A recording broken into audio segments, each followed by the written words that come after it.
हे प्रभु, नारियल की तरह अपनी इस बुद्धि को आपके चरणों में धर रहा हूं। किसी ने कहा भगवान पतित पावन है, उस दिन मेरा दिन बन गया, क्योंकि मुझ जैसा कोई पतित नहीं और प्रभु आप जैसा कोई पावन नहीं। महाभारत के युद्ध का अनुभव मैं आपसे कहूं, मैंने प्रतिज्ञा की थी कि आपसे शस्त्र उठवा कर रहूंगा, और आप बोलते थे नहीं उठाऊंगा, पर मेरी बात के लिए आपने अपनी बात छोड़ दी प्रभु।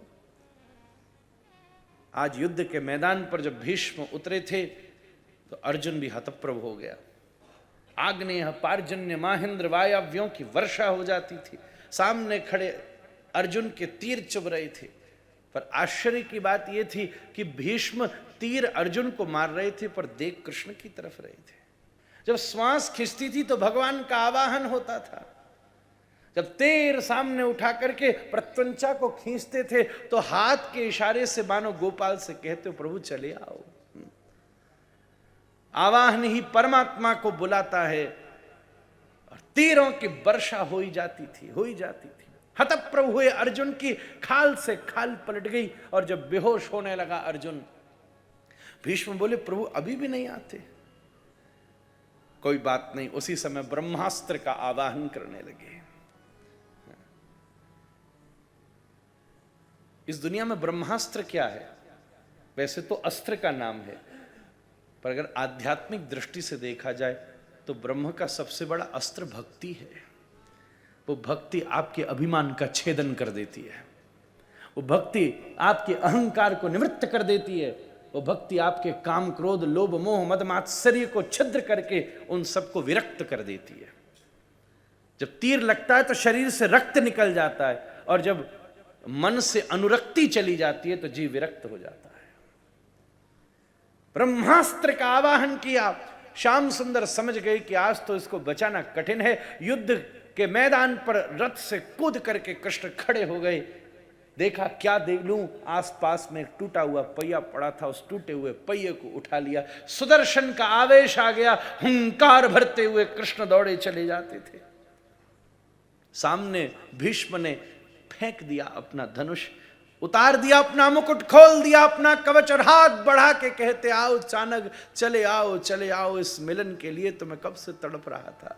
धरती फट गई। अर्जुन ने दौड़कर गोपाल के चरण पकड़ लिए। आपने प्रतिज्ञा की थी, हमारे लिए आप प्रतिज्ञा तोड़ोगे तो कौन प्रतिज्ञा का पालन करेगा? गोपाल ने 2 सांस लेकर रथ के पहिए को फेंका, पीतांबर पृथ्वी पर डाला, और अर्जुन के हाथ से पांव निकालकर बोले पांव छोड़ मेरा। अरे तूने व्यवधान कर दिया। अरे बावरे, मेरी एक ही प्रतिज्ञा है और कुछ मैंने आज तक जीवन में नहीं ठाना। बोले कौन सी प्रतिज्ञा है? ठाकुर बोले मेरा भक्त जो प्रतिज्ञा कर ले उसको पूरा करना मेरी प्रतिज्ञा है। बिंदु जी का पद है, अपनो मान टले टल जाए, भक्त को मान न टलते। पर उसके पहले भक्त होना पड़ेगा। आज सुबह हम एक दृष्टांत दे रहे थे भैया, आपको भी सुनाने का मन हो गया। आपने जिस गेस्ट हाउस में कमरा बुक करा है उसी से तो फैसिलिटी मांगोगे। बुक किया है एक जगह और दूसरे वाले के यहां जाके बोलोगे कि ए भैया जरा सा एक टॉवल दे देना, क्योंकि वह कमाल करता है, पैसा यहां दिए रहे यहां रहा है, और पड़ोस से जाके कहता है टॉवल मांग रहा है। क्या हमने अपने दिल को बुक कर लिया है कृष्ण चरणों में? अगर नंबर ही गलत डायल हो रहा है तो बात कैसे पहुंचेगी? रुके हैं कहीं और, फंसे कहीं और, चेक इन कहीं और, बंधे कहीं और, चाहिए सुख कहीं और से और मांग किसी और से। ऐसे कैसे काम बनेगा? अपनो मान टले टल जाए, भक्त को मान न टलते देखा। हंसते हुए भीष्म ने अपने प्राणों का परित्याग किया। कृष्ण द्वारिका पहुंचे। अर्जुन लीला संवरण की सूचना लेकर आया। पांडवों ने परीक्षित को राज्य गद्दी दे दी। शिक्षा चिकित्सा और न्याय की उन्नति के साथ परीक्षित का राज्य चलता था। एक दिन गाय और बैल पर अत्याचार को देखा, पूछा कौन है, तो सामने कलयुग खड़ा था। बोले मैं समय की व्यवस्था हूं पर तुम्हारे पास पूछने चला आया हूं। कलयुग का मतलब क्या होता है? मेरी दृष्टि में यस्टरडे और टुमारो को ही कलयुग कहते हैं भैया। सतयुग वर्तमान है। जब मन और बुद्धि कल में फंसी है तो आप कलयुग में हो, और मन और बुद्धि आज में फंसी है तो आप सतयुग में हो महाराज। इससे बड़े और किस कलयुग की योजना में हम फंसे। राक्षस तो पहले भी थे, हिरण्यकश्यपु जैसा तो अभी मुझे एक भी नहीं दिख रहा है। बड़े बड़े हम अखबारों में पढ़ते, पर जब भागवत में हिरण्यकश्यपु सुनते हैं भाई उसने देवता थर्रा दिए, वैकुंठ के दरवाजे तक पहुंच गया, ऐसा तो आज तक कभी नहीं दिखा, भगवान न भी दिखाए। रावण सरी का भी कोई नहीं दिख रहा कि सुबह सुबह उठकर सोचता था, हनुमान जी ने लिखा हनुमान नाटकम में कि आज मेरा बोरिंग डे है, आज मैं क्या करूं, और सोचता था चलो स्वर्ग को जीताऊं। इतना सोचता था कि स्वर्ग छोड़कर देवता भाग जाते थे। ऐसा भी कोई नहीं दिख रहा आज तक। तो झंझट तो चारों युगों में खड़े हुए हैं। सतयुग का है हिरण्यकश्यपु, त्रेता का है रावण, द्वापर के जरासंध को देखो, इतनी अक्षोणी सेना लाके 17 बार तो उसने यही आक्रमण कर डाला। अभी कम से कम गनीमत है। कल में फंसा व्यक्ति कलयुग में है और आज में फंसा व्यक्ति सतयुग में है महाराज। कल का महत्व लीजिए, पर उसका बंधन मत कीजिए। उसकी आवश्यकता तो है, क्या बीता और क्या आना है उसके विचार के बिना काम नहीं बनेगा, पर उसी का विचार करते रहना झंझट है। अभी 3 घंटे तो आपको सब कल छोड़ने पड़ेंगे, तभी तो आज वाला सुख बनेगा। उसको रहने की कुछ जगह दी, परस्त्री गमन हो, जुआ खेला जाए, अधर्म से अर्थ पाया जाए, मद्यपान हो, ये 4 स्थानों पर तू रहना।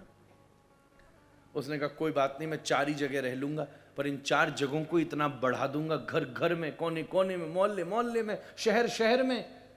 कई कई जगह ऐसी बनी है, तीर्थ में भाई गलत चीज नहीं बिक सकती है जय। तो तीर्थ कितना बड़ा है, 10 किलोमीटर का, तो ठीक 10 किलोमीटर से 50 मीटर आगे ही सब कुछ मिलेगा। सब जगह ऐसा डेरा डालूंगा कि कोई उसका अनुभव ही ना कर सके। शिकार खेलने की इच्छा हुई और जब श्रमिक का अपमान हुआ तो श्रृंगी ने श्राप दे दिया, 7 दिन बाद सर्पों के राजा तक्षक के दंशन से मृत्यु हो।